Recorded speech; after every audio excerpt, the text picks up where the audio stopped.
Welcome back to a brand new Clash Royale video, guys. My name is Chief Pat. Today, we're going to be hopping into the next episode of our Gemming to Max series and our very first Gemming to Max episode opening up the Super Magical Chests. Now, the Super Magical Chest cost a massive 4,600 gems all the way up at Arena 8, but inside of it, you're going to get a crazy amount of epics, rares, commons, and if you're lucky, an ice wizard like this one we just got right here, and we can already upgrade him up to level 2. Now, of course, Super Magical Chests can be obtained without spending any gems. You can get it very rarely by winning a multiplayer battle, but if you guys know the math behind the regular Magical Chests, which are somewhere between like 1 and 140 wins, it's going to take a long time to get one of these by itself, so I decided I would open some up for you guys and check out what we get. So a couple of poison spells, those are going to be the new epics that we have within this new update. 19 free spells, as well as another legendary card with the princess, which is pretty crazy. I've heard that the drop rate for legendaries is somewhere between like 10 to 12% for every super magical chest that you open. So I don't think it's really that common that we're going to be getting those legendaries, but at least we got 2 of them knocked out of the way right there. Opening up a couple more chests, you can see we're going to get some gold, a poison, 16 barbarian huts, 241 Teslas. It makes it a lot easier to gem. I definitely have to tell you guys that. And another legendary card with the princess.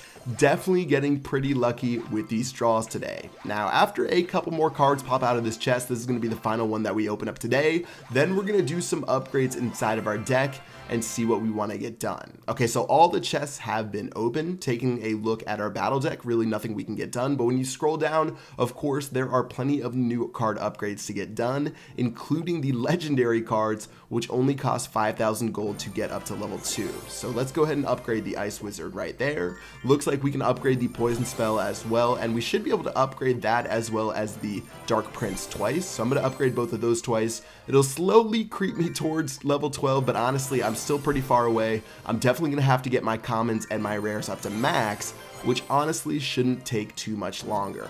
Okay, so after this prince goes down, that will wrap it up for our final upgrade today. It's all the way up at level 7 already. They actually made it so for the new cards, you actually have a better chance of getting them in the very beginning, so you can catch up to the rest of your cards. So that's why I seem to get a lot of the new cards off the bat, and if you guys are in the same position as me, you will get a lot of those cards to catch up as well. Okay, so I'm going to go ahead and swap the Ice Wizard in to test it out for you guys, as well as I'll put in the Dark Prince. Honestly, I think the Dark Prince may be one of the best cards inside the entire game right now. I'll swap him in for the Barbarians. He actually should do fairly well. Let's go ahead and search for a battle right now, see if we can grab anyone, and it really shouldn't be too long.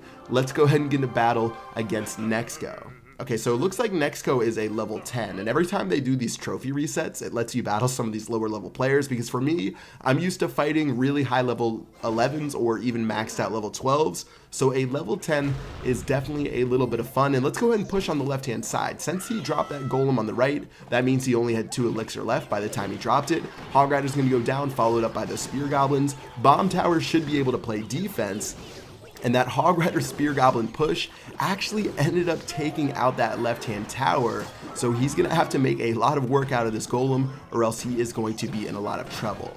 Okay, so it looks like he's going to play a Hog Rider to drop over the top. Bomb Tower should do AoE damage, as well as my Dark Prince is going to be running towards that Hog Rider as well. Looks like we're really not going to take that much damage, and arrowing that minion horde, that will wrap it up for his push. So at this point, we already have a free tower down. Gonna drop my Ice Wizard on the right to follow up my Dark Prince, and a little bit of a push. Honestly, the Ice Wizard isn't too great on offense. As you can see, he doesn't do that much damage. He does slow down that tower's attack speed, but still really not going to get that much damage off in the tower. And I'm just going to end up lightning that wizard as well as hitting his crown tower and getting a pretty decent amount of damage done. Okay, so resetting where we're at, about a minute and a half left in this battle. I don't really think it's going to go to overtime. Let's go ahead and sit back and play a little bit of defense. He should fill up on elixir before I do, so let's see what moves he makes first, and then counteract those moves as we play. So we're going up on 8 elixir, 9 elixir. This guy's definitely wasting elixir, I feel. He's going to play a poison on top of my King Tower, which will activate him. Not very smart move. And now that we have a little bit of defense, definitely going to play an offense next, starting off probably with our Baby Dragon. It's really good to play something slow at the very back. I was going to play the Baby Dragon before he dropped that Hog Rider, but since he dropped that Hog, plenty of time for me to gain a little bit more elixir. Hog Rider's going to go down right now, followed up by a lot more of my troops, And seeing as he dropped that golem, my Hog Rider is going to storm right by and should do a decent job of attacking that tower. Okay, so 683 left. Gonna go ahead and lightning all 3 of those. Absolutely perfect lightning spell, as well as the Ice Wizard is bringing that golem to a halt. Looks like he does have that minion swarm right there, so we're gonna want to arrow all these goods right here. That should reset the battle, and this one is pretty much over with only 30 seconds left. Gonna go ahead and sneak a hog in the very center. Of course, that is the quickest way to reach the second crown tower, by dropping it up there. That should do it for this one, and with 20 seconds left about, looks like this one is all but over. So far, I really think the Dark Prince is super strong. Ice Wizard is decent, but I definitely do like the Princess better as far as Legendary goes. I'm definitely going to do more card spotlights, similar to how I did one for the Ice Wizard to show you guys what's best with each and every card. Looks like we're going to be so close to getting that 3rd star. Actually going to go over my lightning spell with the 2nd left. Not going to be able to get it, but still very nicely done and definitely a dominating victory. So 17 trophies, not too shabby against a level 10. Of course, he was up against a brick wall, but we were able to pull it out.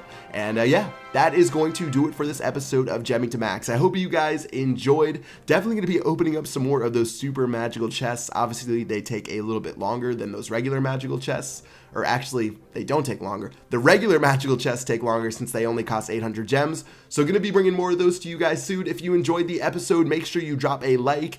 Until next time, I will see you guys later. Peace out.